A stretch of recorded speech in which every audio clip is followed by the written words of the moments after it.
नमस्कार, स्वागत है आपका। मैं हूं ज्ञानेंद्र पांडे ज्ञानी। आप देख रहे हैं ABN news plus. Uttar Pradesh सरकार की उपलब्धियों को गिनाते हुए यहां पर प्रभारी मंत्री अंबेडकर नगर के और उत्तर प्रदेश सरकार में खेल एवं युवा कल्याण मंत्री गिरीश चंद्र यादव पहुंचे और जैसे पत्रकारों ने उनसे सवाल किया कि विपक्ष के नेता अखिलेश सिंह यादव ने जबरदस्त हमला बोला है, 8 साल बेमिसाल पर तंज कसा है। इस पर तिल मिलाते हुए गिरीश चंद्र यादव ने कहा कि जिसको विरासत में सत्ता मिला हो, जिसने ईवीएम पर हमला बोला हो, जिसने इलेक्शन कमीशन जो आजाद भारत में पहली बार किसी ने टिप्पणी किया हो, मीडिया पर हल्ला बोलने का काम किया हो, जुडिशरी पर टिप्पणी किया हो, साथ ही साथ कुंभ मेला जो इतना सफल रहा, 110 देशों ने जिस इवेंट को सराहा हो, उसके बारे में नकारात्मक टिप्पणी जिस शख्सियत ने किया है, वह शख्सियत और क्या कुछ कर सकता है।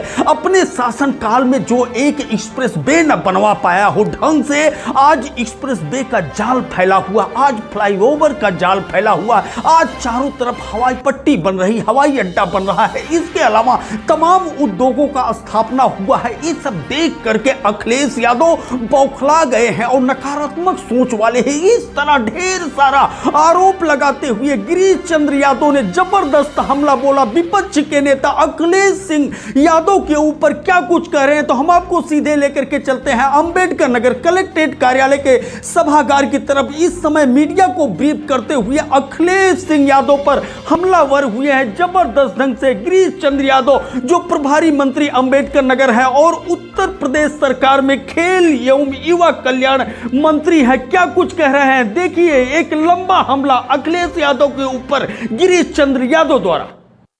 ये अखिलेश यादव 8 सालों की अगर वो तुलना करना चाहते हैं तो उन 5 सालों में एक एक्सप्रेसवे बना, हमने 6 एक्सप्रेसवे बनाए।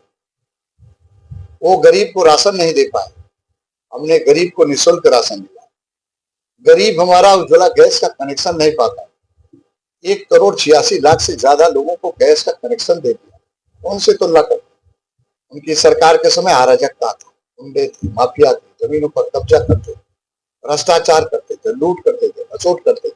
आज वो सब जेल में। उनकी तो आदत है नकारात्मक टिप्पणी करनी।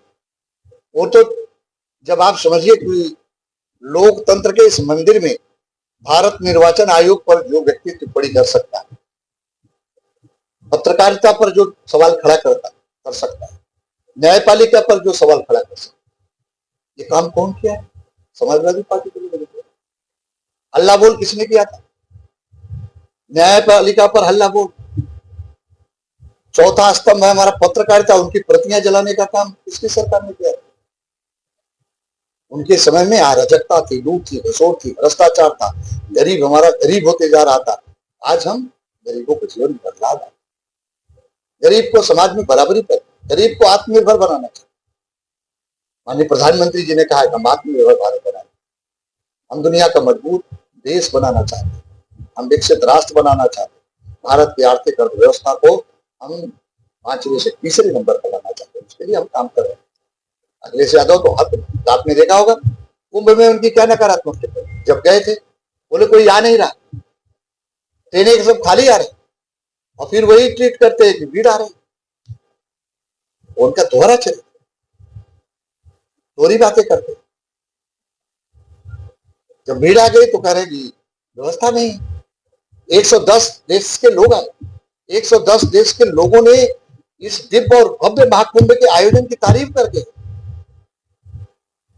यूरोप की जितनी आबादी है उससे ज्यादा 66 करोड़ 30 लाख लोग मां गंगा में डुबकी लगाते। ये हमारे लिए सौभाग्य की बात, हमारे लिए खुशी की बात है। इतना बड़ा आयोजन बहुत भव्यता और दिव्यता के साथ हुआ। हमारे जो उसमें लगे थे, सफाई कर्मी से लेकर सुरक्षा के लोग लगे थे, स्वास्थ्य के लोग लगे हुए थे, उन सबको मैं साधुवाद देता हूँ। बहुत तत्परता के साथ, बहुत जिम्मेदारी के साथ हर व्यक्ति लगा रहा है।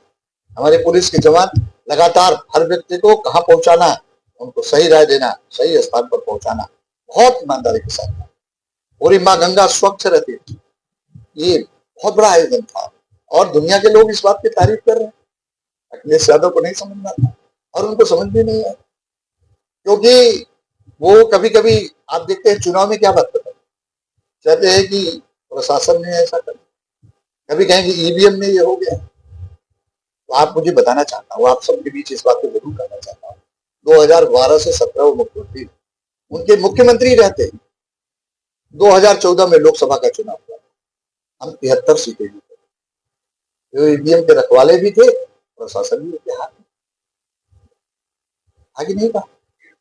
और 2017 में चुनाव हुआ, उनके मुख्यमंत्री रहते, हम अपने गठबंधन के साथ उत्तर प्रदेश में 325 सीट जीत गए, उनकी हालत खराब हो गई।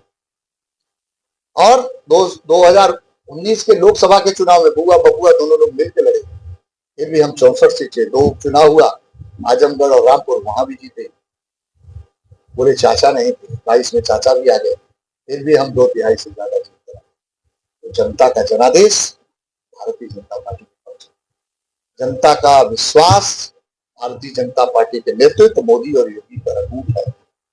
भारतीय जनता पार्टी जो कहती है वो करती है। इस भारतीय जनता पार्टी की वैचारिक विचारधारा पर देश की जनता का, उत्तर प्रदेश जनता का विश्वास है, हमारे नेतृत्व पर विश्वास है। इसलिए आप देख रहे हैं लगातार जनादेश मिल रहा है।